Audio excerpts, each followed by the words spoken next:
So a lot of people ask me, what is the best drone to get if you're a beginner? Now that's a great question, but let me just emphasize one thing. Beginner and cheap are not the same thing. If you're asking what is the best cheap or affordable drone, this isn't the video for you, because the drone I'm recommending isn't really cheap in my opinion, but it will make sure that if you're a beginner, you'll be happy with your purchase. You won't have any flyaways or crashes or any mishaps or anything like that if you're careful. So anyway, the drone that I'm recommending is the DJI Standard. Now DJI makes a ton of drones, from the Standard to the Inspire to the DJI 4, all that good stuff. So yeah, where the Standard comes in, it's basically their bare bones drone. It's $499 right now. It came out more than that, so that's why right now I think it's a steal. It's $499. It records at 2.7K, which you might as well just record at 1080p and call it a day anyway. So if you want 4K, this isn't the drone for you. This is more so a drone to learn to fly on. And also what I love about this drone, it comes with a controller here, and it has basically a companion smartphone app that you use to basically control the drone, do some extra effects and stuff like that. You can have the drone follow you even. You can have the drone go around points of view, whatever you want to do. So there's a lot to it. There's a lot in this small package. Another thing is the range, because this is the DJI Standard, the range is about half a kilometer. So if you're a beginner, you don't really want to make it fly really far away, but if distance and range is one big thing you're looking for, then you'll have to look elsewhere. But if range isn't a big deal to you and you just kind of want to go flying, this thing is still a really good contender. And what I really like about this device is that it works really good. So let me just explain how I got into flying drones. I started off with just a little tiny Parrot mini drone. I love that. Wasn't very happy with the Bluetooth connectivity though. If you flew it too far away or above your house, it would lose connection, fly away, crash, whatever. So then I bought the Parrot Bebop drone, the first one. That was on sale for $349. Really good drone. The distance wasn't good at all. It was through Wi-Fi, so basically it's line of sight only. You can't take it that far. There was worry about disconnect, stuff like that. Battery life on the Bebop one was horrible. It was like 10 minutes, so you're constantly changing out the battery. So long story short, I returned that. I spent the extra $150 and got the DJI 3 Standard. And I really love it. The really great thing about this versus the Parrot drone is that the battery life is amazing. It's like 20 to 25 minutes. Having physical controls is really amazing. Versus the Bebop drone only had its smartphone controls. So that's a winner here for sure. And just flying this, like here's the drone right here. Let's set it up. So basically with this drone, I'm so comfortable with it that I can not even look at it. And I'm going to start it manually. So to do that, you just do both things in the middle. And you just take it up. And I'm so comfortable with this drone that I can just look at it and fly it without even looking at the drone, and I know it's doing good. It's above us right now. Do you see us? No, probably not, because it's up really high. Let's bring it down. So there we are right now. But my whole point is I'm recording this video as the drone is literally flying above my head. I feel that comfortable with the drone. There's houses all around, there's a road right there. It's super stable, and that's why this drone is perfect for beginners. Like, you can pick up it and fly it no matter what. And then like I said, there's a setting where you can basically make it follow you.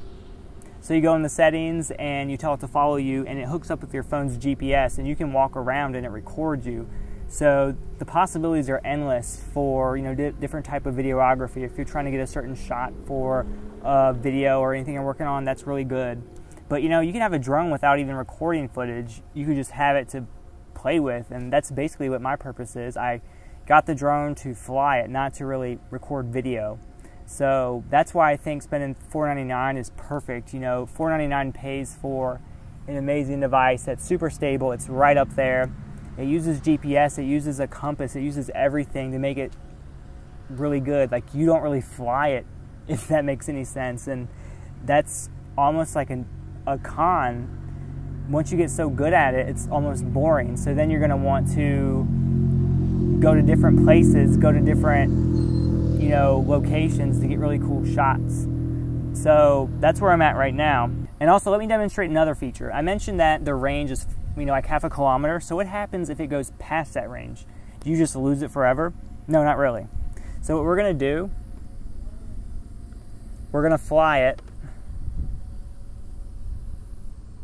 Here, let me show you. So we're going to fly it really far away until it loses signal. And as you can see at the top, it was warning us for a second.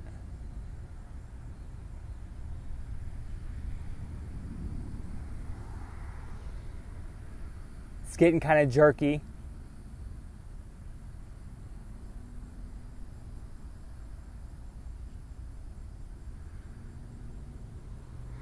Let me take a look. Okay, so the signal is lost. So you can see where the phone is beeping, or the controller is beeping, and it's going back. So right now you can see the video is really bad because there's no quality, there's no good reception. But the aircraft remembers the GPS coordinates of where it was at. So hopefully it's coming back to home if we're lucky. So let's take a look. So luckily I do hear it and I do see it now. So it did come back home, which is really good. Again, that's another great feature why this thing is amazing for beginners. But I just want to point out that's a great feature for beginners. If you fly too high or too far, or you lose line of sight even, it's just gonna come right back to you. Right now it's in the process of landing, which is amazing. So it took off from right back there. So let's see where it lands. I won't touch the controller or anything. I just want to make sure it doesn't hit a tree. It's coming down so slow. Here, let me give you an eye of it.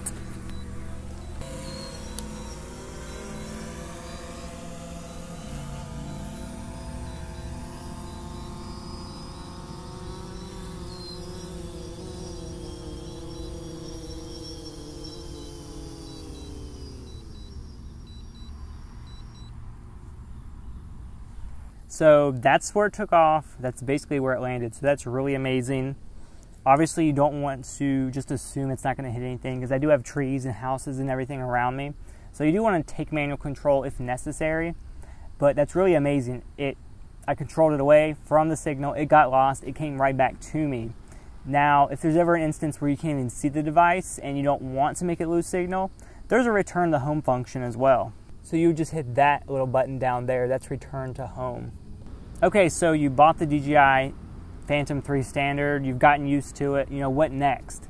So like I said, the next good thing, once you get familiar with this device, drive around, take it to places that are a little bit more populated. Go to the beach, go to a park, something like that. Just make sure you pay attention to the local rules and regulations and try not to get too close to people, don't annoy them or anything. But just push your boundaries, push your limits.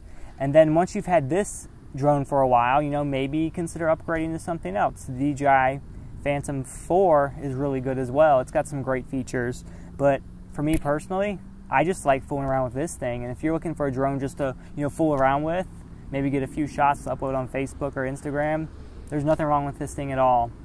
Hold off for something even better. And that is it, guys. I will see you in the next video.